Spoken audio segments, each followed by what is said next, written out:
कपड़े धोने वाली बहू। शादी के पहले से ही विभा को कपड़े धोने का बड़ा शौक था। कभी नल के नीचे तो कभी तालाब के पास। अरे मेरी नीली वाली लुंगी नहीं दिख रही है। विभा की अम्मा, कहाँ रखी है लुंगी? अरे वो तो विभा ने परसों ही धोकर रखी थी आपकी अलमारी में, देखो वहीं होगी।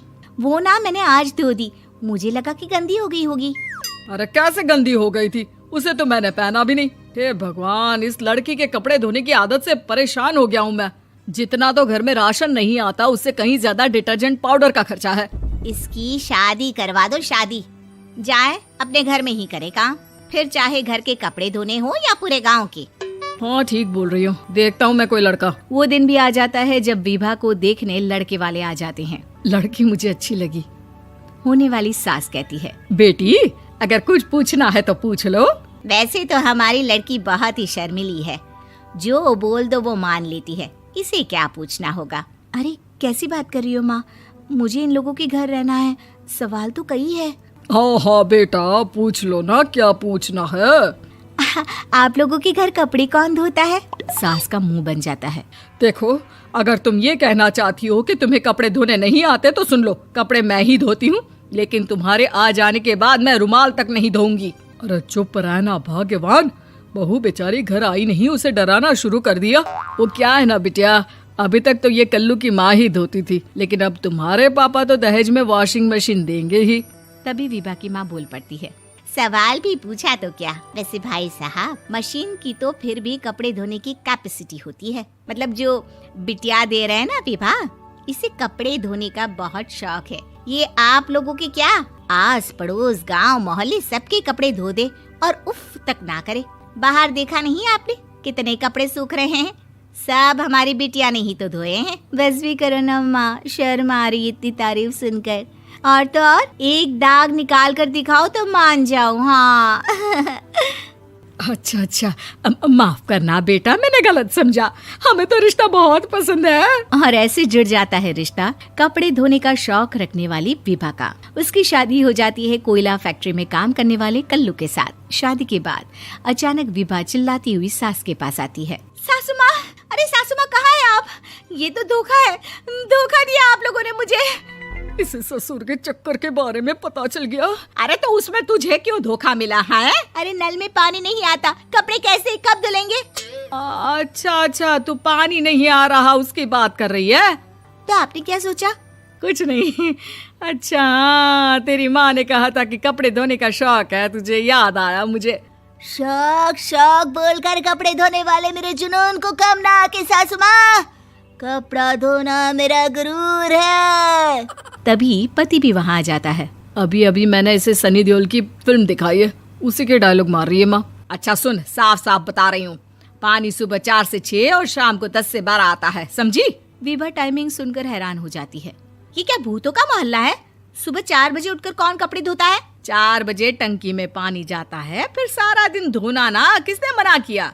अरे कैसी बात कर रही हैं? 200 लीटर की टंकी में कितने कपड़े धो लूंगी मैं? सुबह ही उठ जाऊंगी मैं। अब क्या था, विभा सुबह 4 से लेकर रात के 12 बजे तक कपड़े ही धोती रहती। एक रोज सास पड़ोस से निकलकर कहीं जा रही होती है कि साथ वाली कहती है, हाँ कल्लू की माँ, जरा ये बताओ कि 2 साड़ी है, 2 ब्लाउज और एक पेटीकोट और एक नाड़े वाला लंबा कच्छा। हाँ तो? अरे तो क्या, कितना लोगी धुलाई ये बताओ। धोबन दिख रहे हैं हम क्या? हमारे पति सरकारी नौकरी से अभी रिटायर हुए हैं और बेटा सुपरवाइजर है कोयला फैक्ट्री में। धोबन समझ रखा है हमें? हाय रे कल्लू की अम्मा, माफ कर दो, वो तो मोहल्ले में यही सब बता रहे थे कि तुमने बहू को कपड़ा धुलवाने के काम में लगा दिया है। सास को पड़ोसन की बात सुनकर गुस्सा आ जाता है। वो घर पहुंचती है जहां घर के बाहर ही इतने सारे कपड़े सूख रहे होते हैं जितने कि किसी धोबन के घर पर। अरे ओ कल्लू की दुल्हन, बाहर निकल। माँ जी यहीं आ जाओ, बाथरूम में चादर धो रहे हैं हम। अरे अभी हम धोते हैं, तुमको बाहर निकलो। ये आस पड़ोस वाले बोल रहे हैं कि हम बहू से कपड़े धुलवा कर उसे कपड़ा धोने वाली बना दिए हैं। अरे छोड़ो ना माँ जी, किन लोगों की बातों में आती हो? आस पास के लोगों का तो काम ही होता है कि वो किसी तरह सास बहू को लड़ा दे। बहू सारे घर के कपड़े धोती है, ये क्या कम है? बोलिए। सास को भी लग जाता है कि वो बहू का ये सनकीपन नहीं छुड़वा सकती, इससे अच्छा है कि खुद ही चुप हो जाए।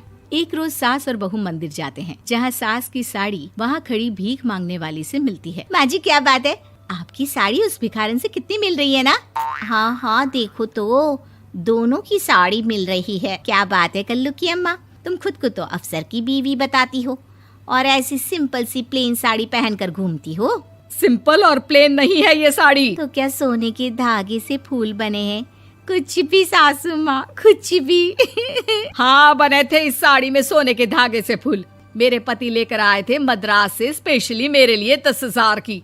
ताहे भाई साहब इस भिखारन के लिए भी सेम टू सेम साड़ी लेकर आए होंगे 10,000 की। सास उस वक्त तो कुछ नहीं कहती, लेकिन बहू के साथ घर आती है और अलमारी से एल्बम निकाल कर लाती है। ये साड़ी देख रही है, ये वही साड़ी है जिसे मैंने अभी पहना था। इस साड़ी में ये जो चमकदार फूल दिख रहे हैं ना, ये सोने के धागों से काढ़े गए हैं। लेकिन तू लोकल वॉशिंग मशीन ब्रश से घिस घिस कर सारे फूलों को निकाल कर साड़ी प्लेन कर दी। मुझे माफ कर दीजिए सासू माँ। और तो और, जब मैंने तुझे तेरी गलती के लिए कुछ नहीं कहा, लेकिन तूने तो सबके सामने मेरा मजाक ही बना दिया। क्यों? बहू को समझ में आ जाता है कि अब से उसका कपड़े धोना बंद।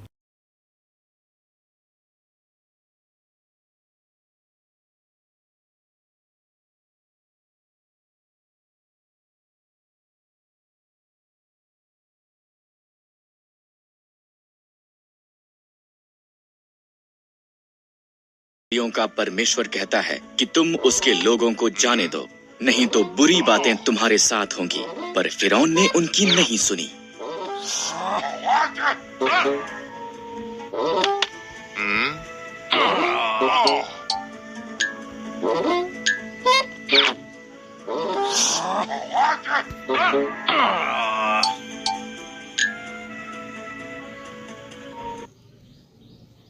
इसलिए परमेश्वर ने मिस्र में पानी को लहू में बदल दिया, कोई भी इसे पी न सका।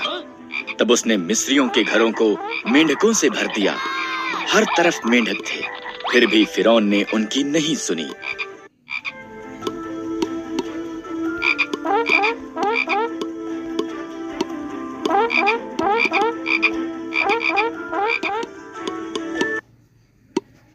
इसलिए परमेश्वर ने मिस्र के आकाश को कुक्कियों से भर दिया, वो वहां धूल के समान भर गई। फिर उसने मिस्र के देश को डांसों से भर दिया, फिर भी फिरौन ने उनकी नहीं सुनी।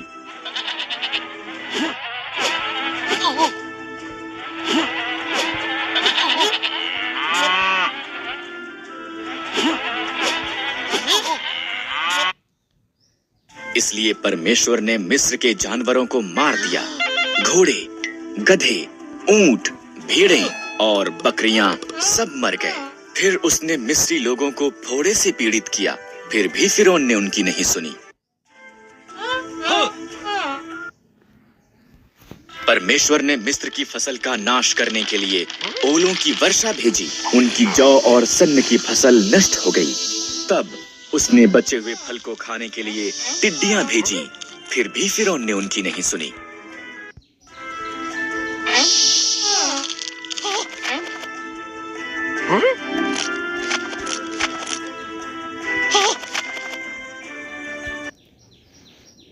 इसलिए परमेश्वर ने देश में अंधकार भेजा, फिर भी फिरौन ने उनकी नहीं सुनी। परमेश्वर ने कहा, मैं मिस्र में प्रत्येक पहिलौठों को मार दूंगा और सभी पशुओं के पहिलौठों को भी।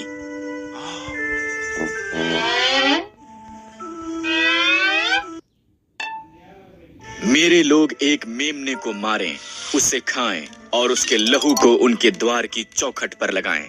मैं लहू को देखूंगा और उनके घरों को छोड़ दूंगा, उनके बच्चे नहीं मरेंगे।